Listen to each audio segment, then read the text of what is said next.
Foremost with the timeline, as we know it. The second timeline will discuss the 911 timeline. Then we'll talk about the relevant social or digital media footprint of the subject. And we'll also have plenty of time for questions at that point.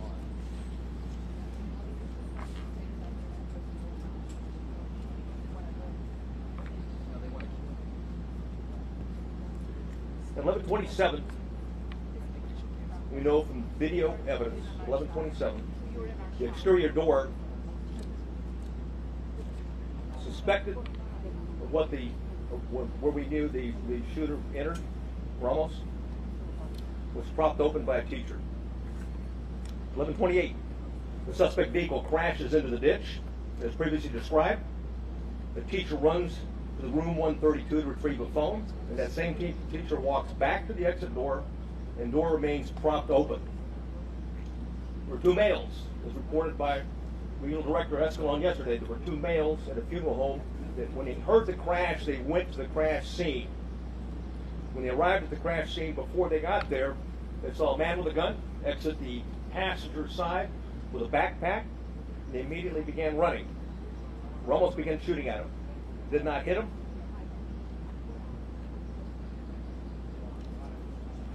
One of the males fell when he was running. Both males returned to the funeral home while they're running. And then again, we see through video, teacher reemerges inside the school in panic and apparently calls 911. 911 call at 11:30. If there was a crash, man with a gun. 11:31. The suspect reaches last row of vehicles in the school parking lot. 11:31, the suspect shooting began at the school while patrol vehicles got to the funeral home. I'll point out where it is.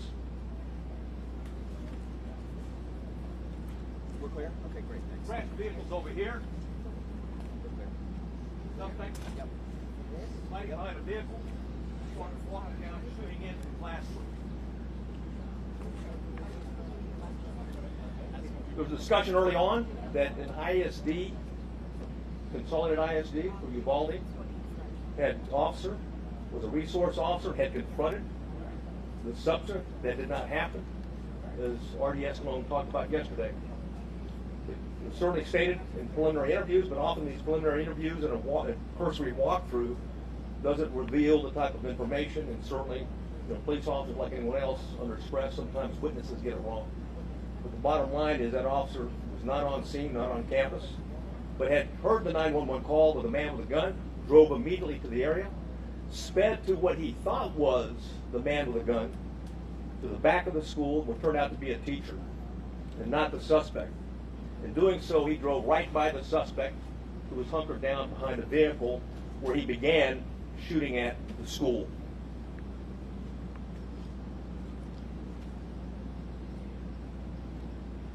At 11:31, the suspect shooting in between the vehicle is when it began while the patrol vehicle gets to the funeral home. Multiple shots are fired outside the school at 11:31. Patrol car accelerates into the parking lot, drives by the shooter. That's exactly what I was talking about. It was the ISD officer at that time. He passes and then leaves the camera view. There's multiple shots fired at the school at 11:32, at 11:32:27, 11:32:36. At 11:33 is when the suspect entered the school at the door that I'm pointing to now. At 11:33, the suspect begins shooting into room 111 or 112. It's not possible to determine from the video angle that we have at this point in time. We do know this, that he shot more than 100 rounds based on the audio evidence at that time, at least 100 rounds. He entered at 11:33, or 11:33 he started shooting in the classrooms, 111 and 112. At 11:35, 3 police officers entered the same doors the suspect entered. All 3 of those police officers worked for the Uvalde Police Department. They were later followed by another 4 team of Uvalde police officers, 3, and also a county deputy sheriff. So a total of 7 officers were on the scene. The 3 initial police officers that arrived went directly to the door, and 2 received grazing wounds at that time from the suspect while the door was closed.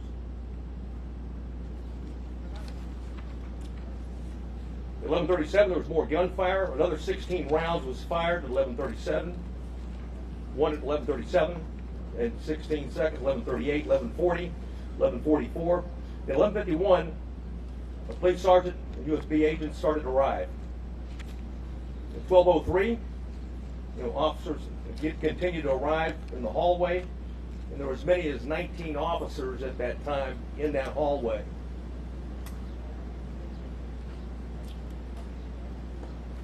At 12:15, we know that BORTAC members arrived. Not the entire BORTAC, but members of BORTAC, along with Shields. At 12:21, the suspect fired again, was believed to be at the door. At 11:21, law enforcement moved down the hallway. At 11:50, they breached the door using keys that they're able to get from the janitor, because both doors were locked. Both of the classrooms that he shot into were locked when officers arrived. They killed the suspect at that time. And now I'd like to go over the 911 timeline.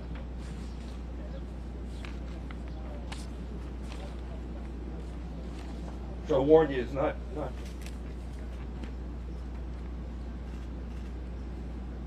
it's better that I read it than you listen to it.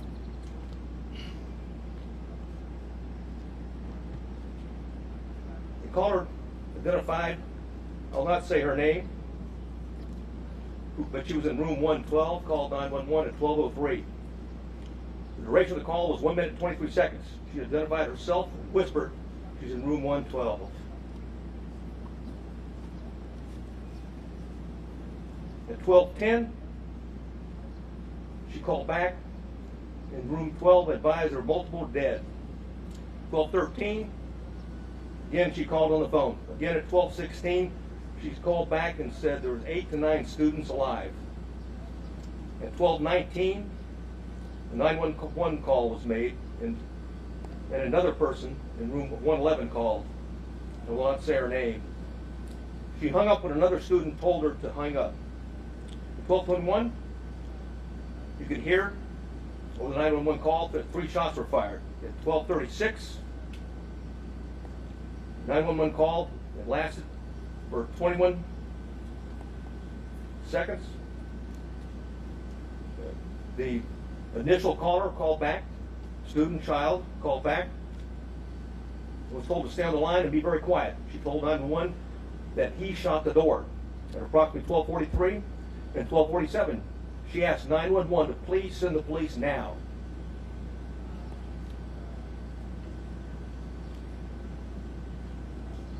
At 12:46, she said that she could hear the police next door. At 12:50, shots are fired. They could be heard. It was a 911 call. And at 12:51, it's very loud and sounds like the officers are moving children out of the room. At that time, the first call that called was outside before the call cuts off.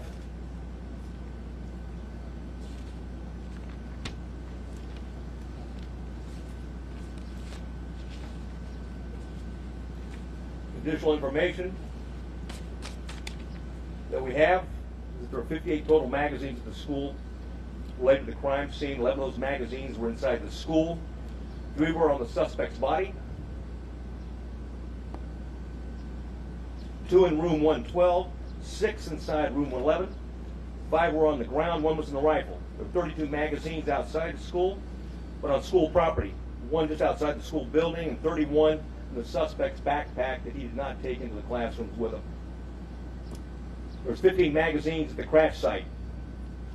There were 2 magazines at the suspect's residence for a total of 60 magazines. He had purchased and had a total of 1,657 total rounds of ammunition. 315 of those rounds were inside the school. 142 of those were spent cartridges. 173 were live rounds. 922 were outside of the school, but on school property. 22 of those were spent cartridges. 900 were live rounds. 422 were at the crash site, 22 were spent cartridges, 420 of those were live rounds. There's 35 spent law enforcement cartridges total in the school. 8 of those were in the hallway, 27 were inside the classroom, 111 where the suspect was killed.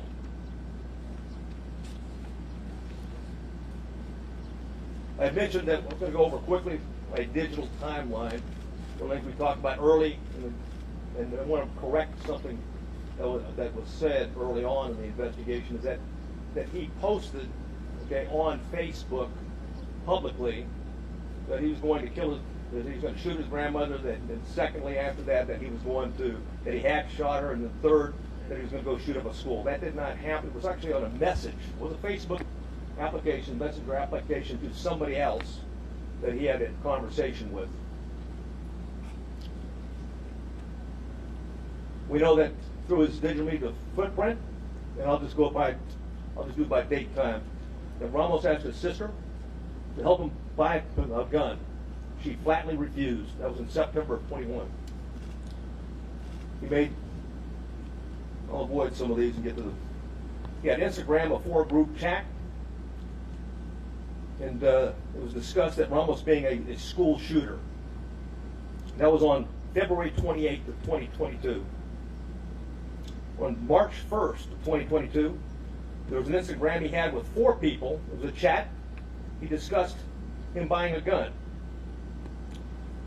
On March 3rd, 2022, there was another 4-person chat. Quotations, word on the street is you are buying a gun. Ramos replied, just bought something. RN.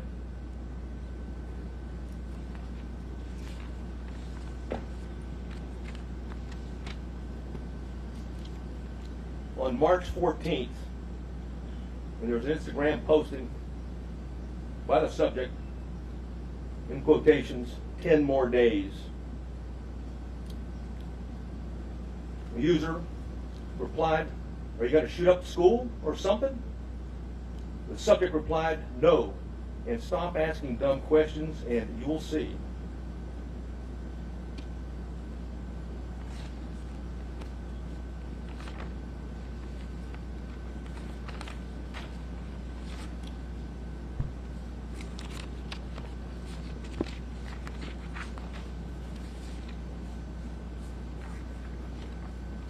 I know you have many questions, and I've agreed to stay as long as we can and answer as many of those questions as we can. If I can't answer it because we don't know definitively right now, I'll simply say that. And it continues to be a preliminary investigation.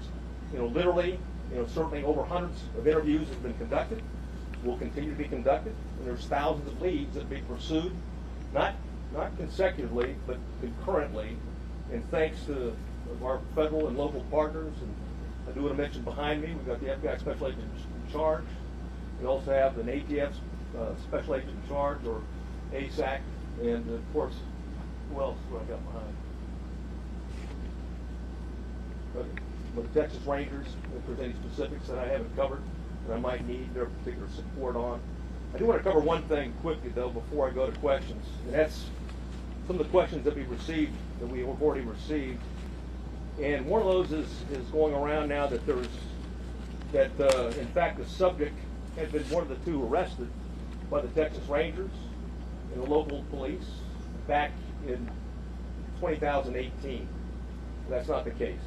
It was not one of the individuals. In fact, we have found no links, associations, and relationships in that investigation.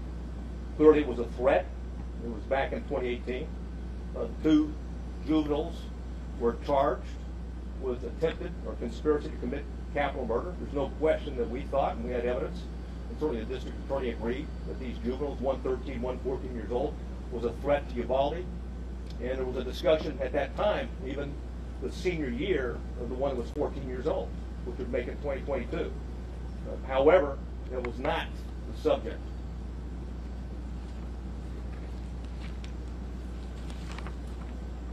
Questions? Yes, sir. Huh? Okay. Oh, yeah.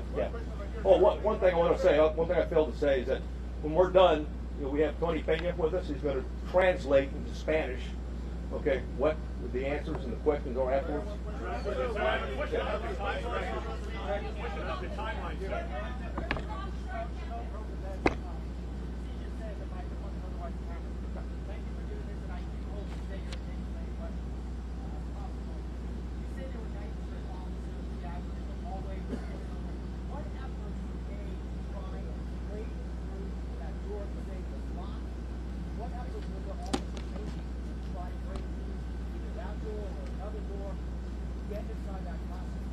None at that time.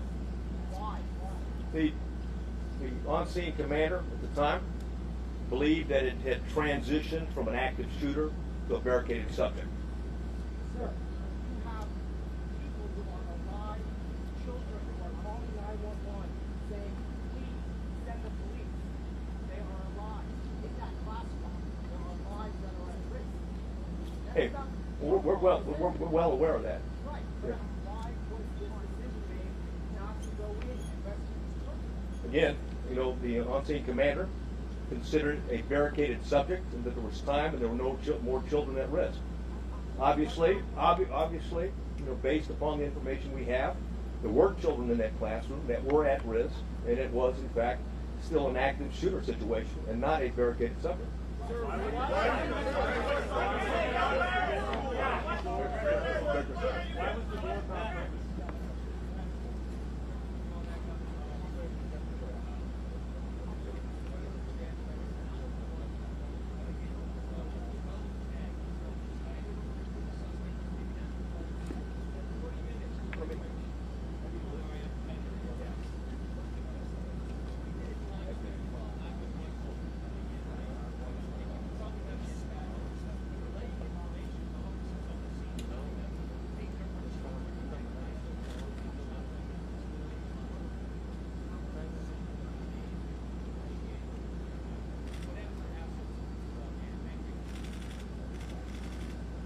The question simply is this: it was a 40-minute gap, and if the 911 operators were aware that children were alive in that classroom, why weren't officers notified of that? And if that's the case, why didn't they take action?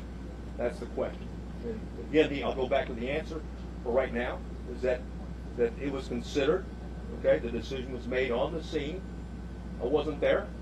At the same point in time, you know, a decision was made that this was a barricaded subject situation. There was time to retrieve the keys and wait for a tactical team with the equipment to go ahead and breach the door and take on the subject at that point. That was the decision, that was the thought process at that particular point in time.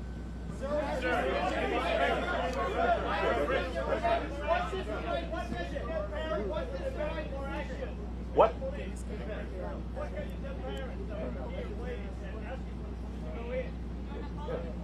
And there was 19, like I said, there was 19 officers in there. In fact, there was plenty of officers to do whatever needed to be done, with one exception, is that the incident commander inside believed they needed more equipment and more officers to do a tactical breach at that point. That's why BORTAC was requested on the scene. As soon as they were there, they executed a search, or at least a dynamic entry, and went in, and of course, that was not the 1257.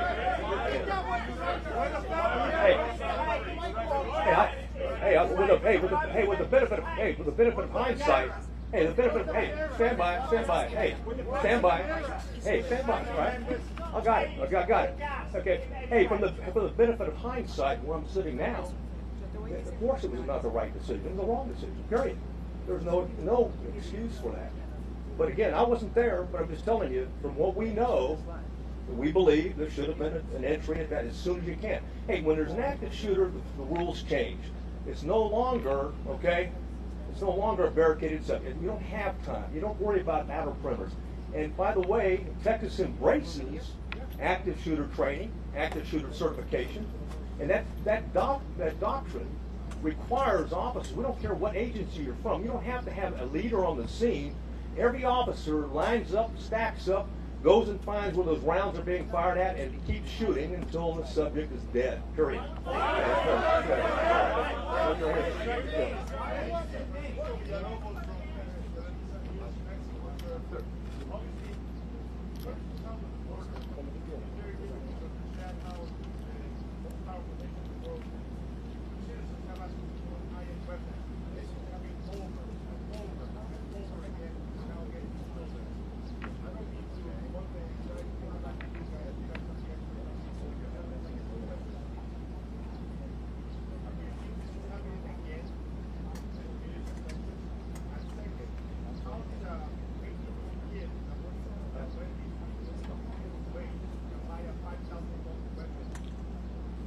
Well, that's the last to use the debit card first, but to your point, it's very expensive, and a debit card is not a credit card. It means he had money in the bank.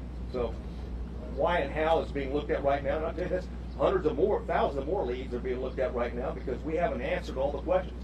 We haven't gotten into the why. Okay, we know the individual was also into cyber gaming in that regard, and group gaming in that regard. So we've got a lot of questions are out there. We're seeking answers, but we've got an obligation. We'll continue to update you when we find something out. Hey, Tienes que ponerlo para allá.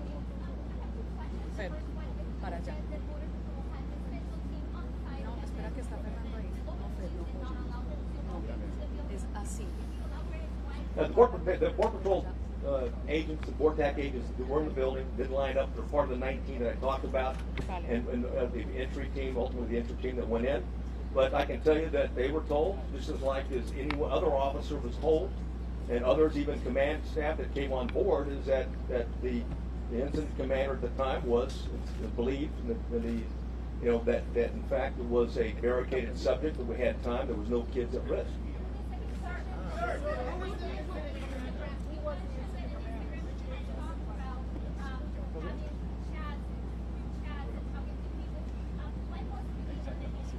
I wish he was.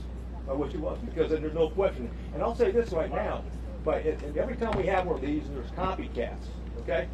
And we need the public, just like we did back in 2018, it was a public, okay, that came forward that we got 2 people that were about to shoot up a school or planned to shoot a school. It's imperative on the public, when you get something, just because the guy sounds like he's a nut, he may be a nut. But just because it sounds like, well, it's possible to do, he may be intended to do, as I've read the timeline based upon the chats that he had.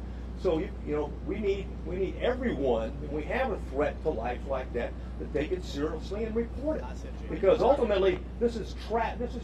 What do you tell the parents of 19 kids, or the families of two teachers? Yeah.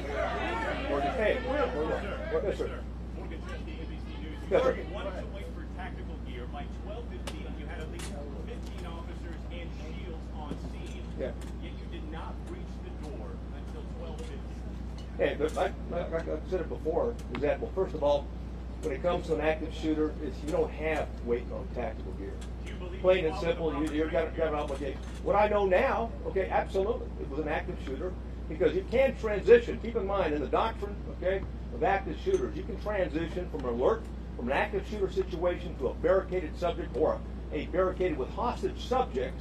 But if shooting continues, and you have any reason to believe that there's individuals alive in there, you've got an obligation to move back to an active shooter posture, and that means everybody at the door. Are you saying those children were no longer at risk when he barricaded himself? Todavía te da un triciclo por correr. Correrlo lo que más pueda. En la base. Mira, ahí te da correrlo. Well, Uvalde has a part-time SWAT team, number one. The ISD's got, they've limited officers. I think, what you got, 6?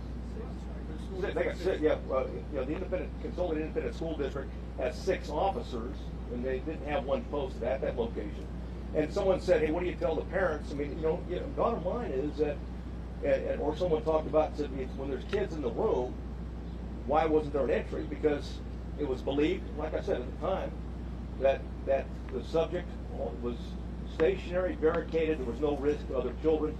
Again, on retrospect, from where I'm sitting right now, clearly there was kids in the room. Clearly, okay, they're at risk. And oh, by the way, even when you go back to shooting, there may be kids that are injured, okay, they may have been shot but injured, and it's important for life-saving purposes to immediately get there and render aid. Right in the blue. Where was the resource officer? Why was he not on campus? He was not on campus. Why? Well, again, we'll have all those answers down the road. Okay. Dylan.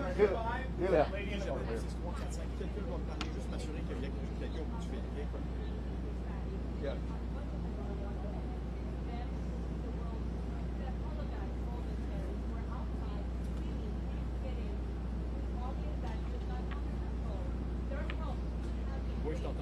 Merci beaucoup de me répondre. Vous êtes certain que je l'ai bien fait.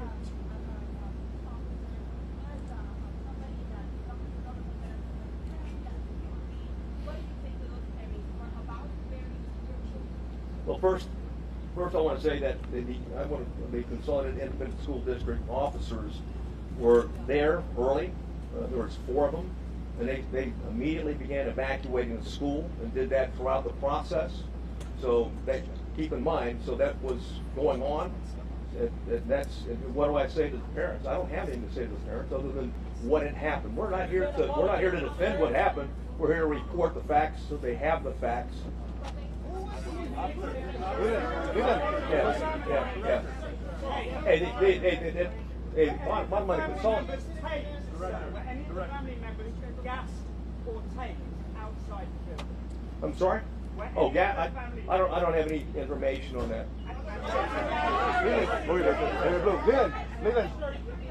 Oh, one second though. However, we did review what DPS officers arrived on the scene, what they did, and looked at those instances. You know the parents of the children who died are watching right here.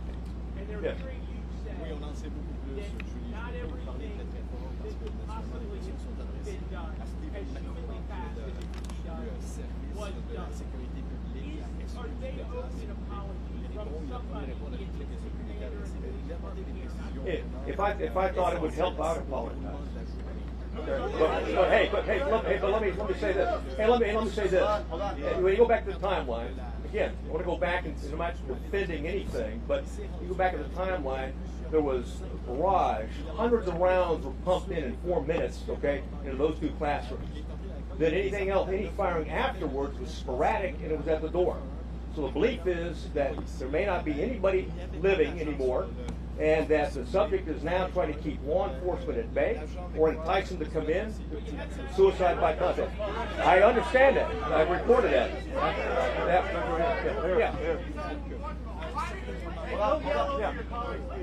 Simple. Il y avait 9 jusqu'à 16 policiers à l'intérieur, alors que le jeune était barricadé dans une salle de classe, la salle 111 comme on l'a appelé. Et à aucun moment, ils ont pris d'assaut cette salle de classe-là. Et c'est l'élément central de ce que l'officier McCraw explique. Well, I might answer the first one, but the why on the second one I don't have. The first one, that each door can lock from the inside, and both doors were locked, okay, from the inside. So the subject, when he went in, he locked the door. He came out one time into the hallway, went back in and locked the door, because at the time that the officers went in, both doors were locked. They got a key from the janitor and used it.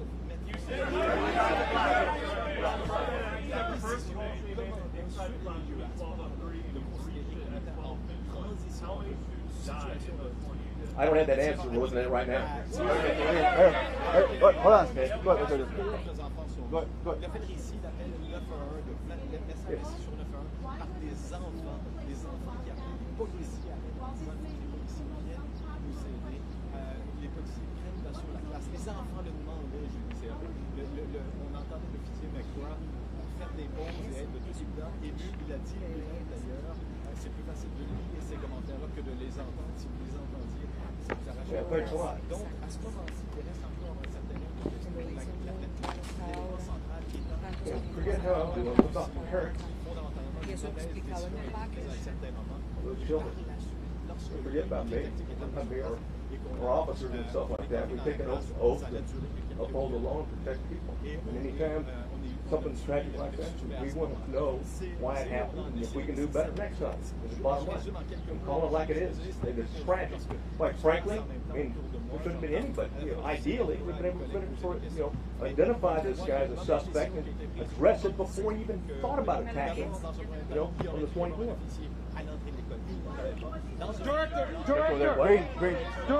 Director. There's a lot of ammunition, a lot of rounds. Are there other people that you're looking at to arrest that aided him? And we're looking at other people. Absolutely. Anybody who's been in contact, we're looking at anything. Links Association, people that may have known something, and will continue, and may have been involved in some chat room gaming along with them. So there's nobody that we're not going to talk to and look at. And it's certainly, I can assure you that this district attorney is very proactive and very concerned about this, and that if any evidence that we bring to her that someone was an accomplice or an enabler or didn't do what they should have done, if it's in violation of law and it meets the public economic standards, I have no doubt that she'll take care of business like she did back in 2018 when we had 2 juveniles plot a capital murder at the school. We're going to find it. Well, You had 911 calls at 12:10, 12:13, Yes. 12:16. The shooter wasn't killed until 12:50. Did any of those 911 callers survive? Yes. Did all of them? I can't tell you that with certainty, but more than one survived. How many children Hey, I'm sorry, what?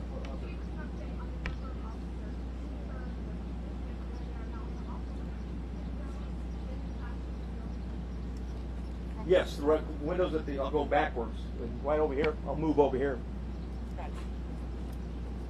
Something shot into these windows right here. He's approaching the door. Right? So the children were vulnerable all the time going through. We don't have the recording of any of the children maybe injured but not dead. The way he shot in a particular area. Right? As to the answer in terms of someone could have shot opposite in that regard, so I don't have the answer to that, quite frankly. Right? We're looking at a number of different things in terms of ballistics and things like that, but you can keep in mind you got children, okay, in here. We got children in here. Oh, Jesus, yeah. Bring the map closer to the ring. Okay. Right. We're looking at this from a tactical standpoint and everything in terms of looking backwards, okay? And certainly one of the things is, what was the access in 111 and 112 in that regard? And also, there's other access points as well.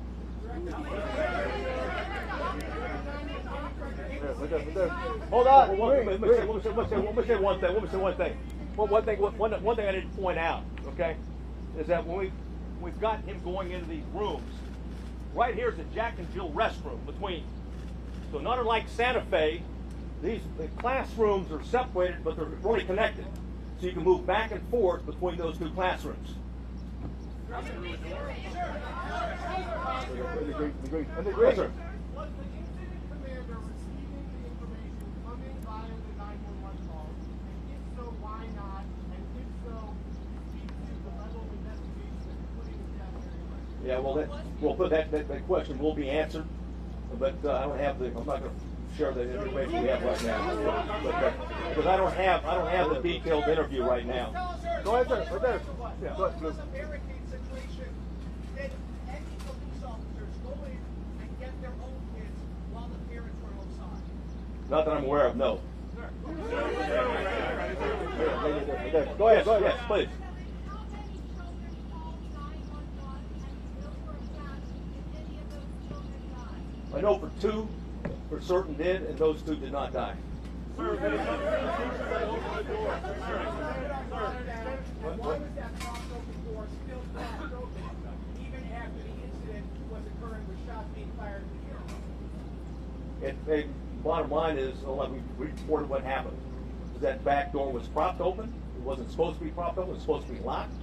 And certainly the teacher that went back for her cell phone, it propped it open again. So that was an access point that the subject used. Go ahead, Blue. Go ahead.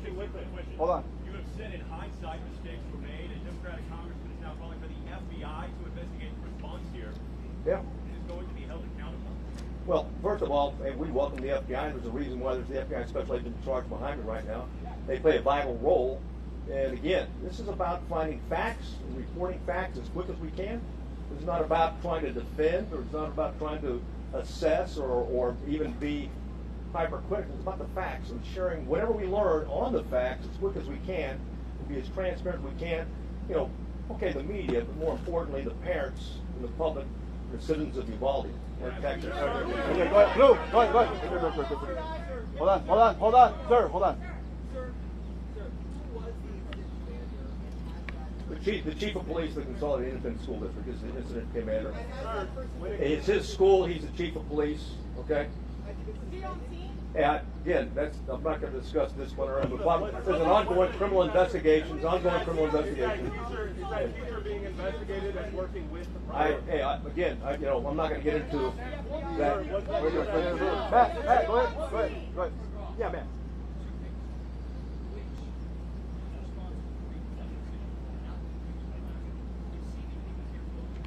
The chief of police of Suffolk Independent School District, he was convinced, and again, I want to go back and say, he was convinced at the time that there was no more threat to the children, and that the subject was barricaded, and that they had time to organize with the proper equipment to go in. The subject already had hit, 3 officers, and hit 2 officers, and I didn't answer the final question.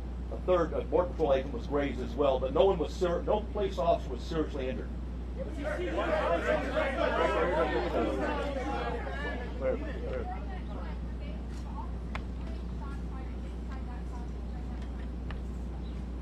Yes, they did.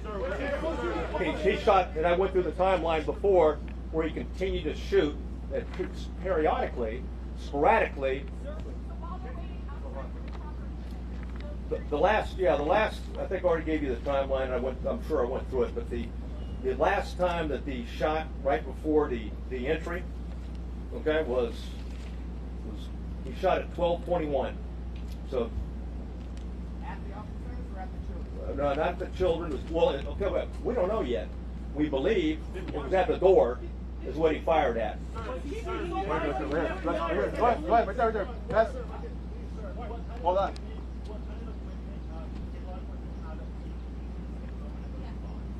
Hey, well, we know that beginning when the VORTAC agents arrived, they had 3 ballistic shields. Last question. Yeah, what? Last question. Right here, the booster. Right here. Yeah, go ahead. Hold on.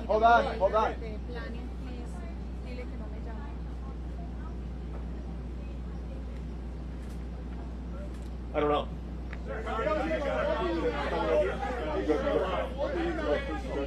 No, that's fine. Yeah, let's answer the question. What do you think? You should have banned that you did it? Well, I've already said that.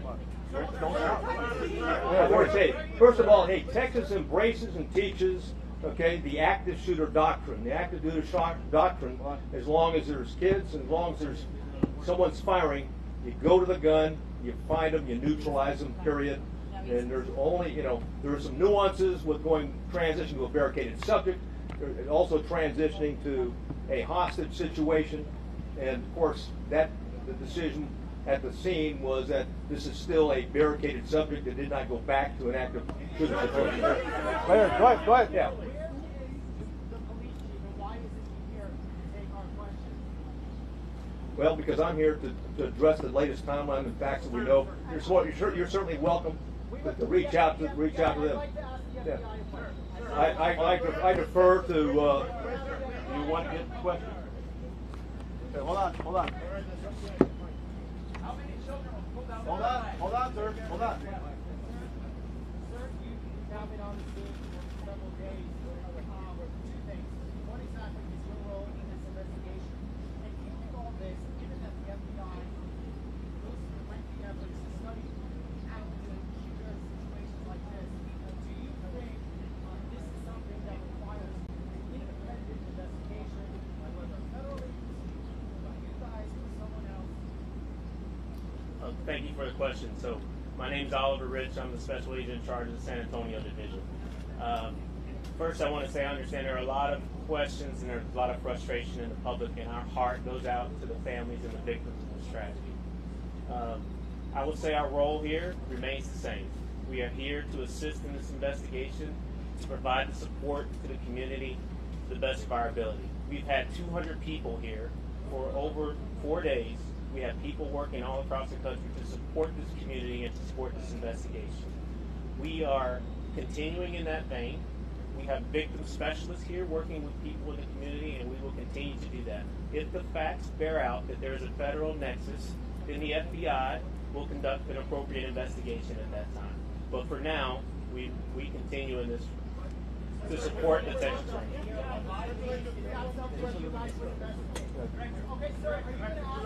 How many more questions? Two more questions. Two more questions. The guy in purple. Okay. Yes. Uvalde Police Department, Uvalde Police Department posted in February 2020 that they familiarized themselves with the school and did the training to do just what they were supposed to do. How come they were not in leave, or their commanding officer was not in leave when they were familiarized with this training, and they should have done what they were posting on Facebook they were doing? Who dropped the ball? Yeah, I don't have the answer to that question. Last question. Larry the Grayson. Larry the Grayson. Yeah. Go ahead. President Biden will be here on Sunday. Your thoughts on that? Do you have a message to the president? Yeah, welcome here. Welcome to Texas. And this community has been hit hard. And I think it's noble that the president's going to be here to recognize the pain and suffering that this community is going through. And I think that's what leadership is. That's why Governor Abbott's here. That's why we think leaders go to where the problem is. And right now, the problem's in Uvalde, Texas.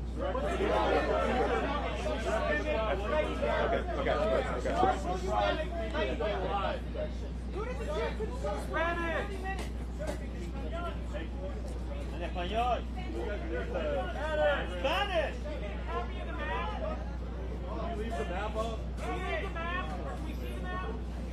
Right. I know.